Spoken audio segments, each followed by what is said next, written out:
मैं पाई डिक्लेयर करती हूँ। पाई डिक्लेयर किया, किस तरह से किया, डिफाइन पाई स्पेस देके 3.14। फिर उसके बाद मैंने इसी पाई को नीचे प्रिंट किया तो एग्जीक्यूट करूँगी तो क्या रिज़ल्ट आएगा, इसका एग्जीक्यूशन का रिज़ल्ट भी देख लो।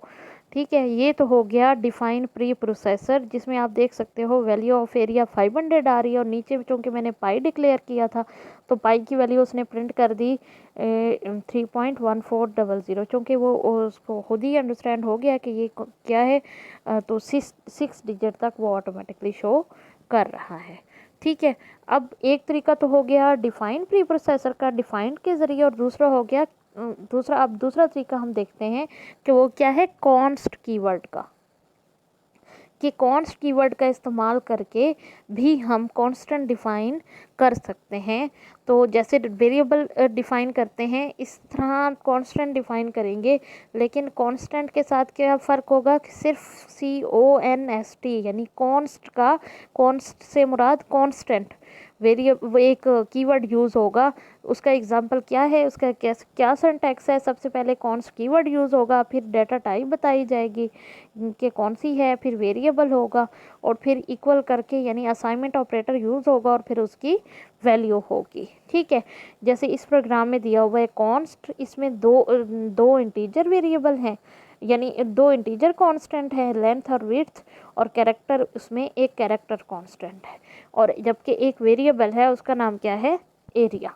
ठीक है, अब इसको लाइव डेमो में इसको रन करके भी देख लेते हैं।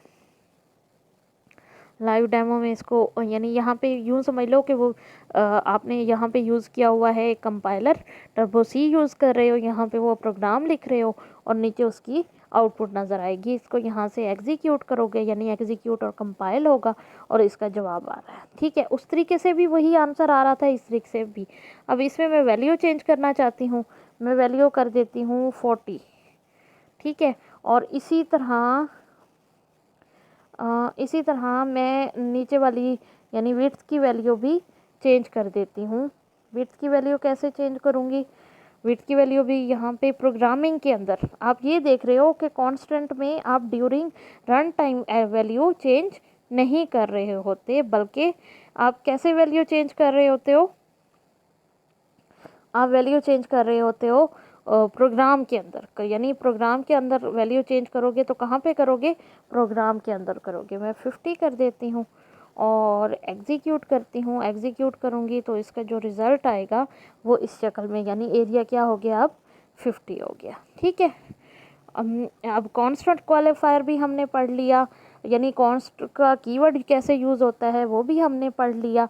उसके अलावा डिफ़ाइन का तरीके से भी पढ़ लिया। अब कुछ स्ट्रिंग लिटरल्स होते हैं, कुछ कोटेशन मार्क्स। स्ट्रिंग क्या होती हैं, कैरेक्टर का मल्टीपल कैरेक्टर्स पे मुश्तमिल एक जो वर्ड होता है उसको स्ट्रिंग कहते हैं।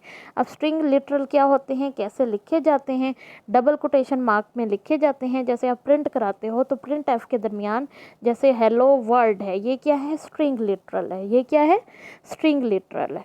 ठीक है, उसके अलावा कैरेक्टर कांस्टेंट होते हैं, जैसे \T हो गया, यहाँ पे आप प्रोग्राम में देख रहे हो \N इस्तेमाल हुआ है। इसको हम डिटेल में बाद में पढ़ेंगे, थोड़ा सा क्विक रिव्यू देख लो कि लिटरल्स क्या होते हैं। इंटीजर लिटरल्स होते हैं, इंटीजर की वैल्यू फ्लोटिंग पॉइंट यानी परसेंटेज डेसिमल %d आप यूज़ करते हो जिससे आपको वैल्यू उसकी शो होती है। इसी तरह फ्लोट के होंगे तो %f यूज़ करते हो, कैरेक्टर कांस्टेंट हो तो %c यूज़ किया जाता है। आपने स्ट्रिंग यूज़ करना हो तो स्ट्रिंग के अंदर डबल कोटेशन मार्क में आते हैं, और उसके अलावा कुछ बैकस्लैशेस के साथ यूज़ होते हैं, \T \N \B इसी तरह। तो ये वाले क्या होते हैं, कैरेक्टर कांस्टेंट होते हैं। इनको हम बाद में डिटेल से देखेंगे, लेकिन अभी फ़िलहाल हमारा लेक्चर यहाँ पे ख़त्म हुआ। आप लोगों की एक मतलब असाइनमेंट है। अब आप लोगों ने क्या करना है, ऑपरेटर्स किस लिए यूज़ होते हैं, कौन कौन से ऑपरेटर्स हैं, रिलेशनल ऑपरेटर कौन से हैं, अरिथमेटिक ऑपरेटर कौन से हैं, उसके अलावा लॉजिकल ऑपरेटर कौन से हैं। बुक में से आप लोगों ने पे चैप्टर नंबर 9 में आप लोगों ने रीड करना है और कंप्लीट इसको याद भी करना है। थ्योरी के पॉइंट ऑफ व्यू से ये चैप्टर बहुत ज़्यादा इम्पॉर्टेंट है, जिसमें आपने वेरिएबल्स वेरिएबल क्या होते हैं, वेरिएबल की डेफिनेशन, उनको डिक्लेयर करने का तरीका, उनको डिफ़ाइन करने का तरीका, उनमें वैल्यू असाइन करने का तरीका, डाटा टाइप्स क्या होती हैं, डाटा टाइप्स आप लोगों ने सारी पढ़ ली हैं तकरीबन, लिटरल्स क्या होते हैं, कांस्टेंट क्या होते हैं वो आप पढ़ चुके हो। उसके अलावा ऑपरेटर्स और ऑपरेटर्स की टाइप्स जो हैं वो पढ़ चुके हो सारी कंप्लीट। तो चैप्टर नंबर 9 का बहुत सारा हिस्सा आप लोगों का कवर हो चुका है। अब आप लोगों का ये सारा याद करने वाला है थ्योरी के पॉइंट ऑफ व्यू से। ये चैप्टर बहुत ज़्यादा इंपॉर्टेंट है। तो आप लोग IT सीरीज़ की बुक में से चैप्टर नंबर 9 निकालोगे। चैप्टर नंबर 8 मैं आप लोगों को कंप्लीट करा चुकी हूँ और चैप्टर नंबर 9 जो है उसमें से चंद टॉपिक रह गए हैं। बाकी आप लोगों का चैप्टर नंबर 9 भी ऑलमोस्ट कंप्लीट है। नेक्स्ट में हम एस्केप सीक्वेंसेस करेंगे। नेक्स्ट लेक्चर में एस्केप सीक्वेंसेस क्या होती हैं वो शॉर्ट लेक्चर होगा।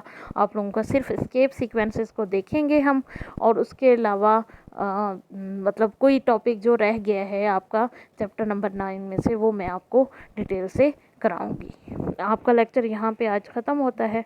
अल्लाह हाफिज़।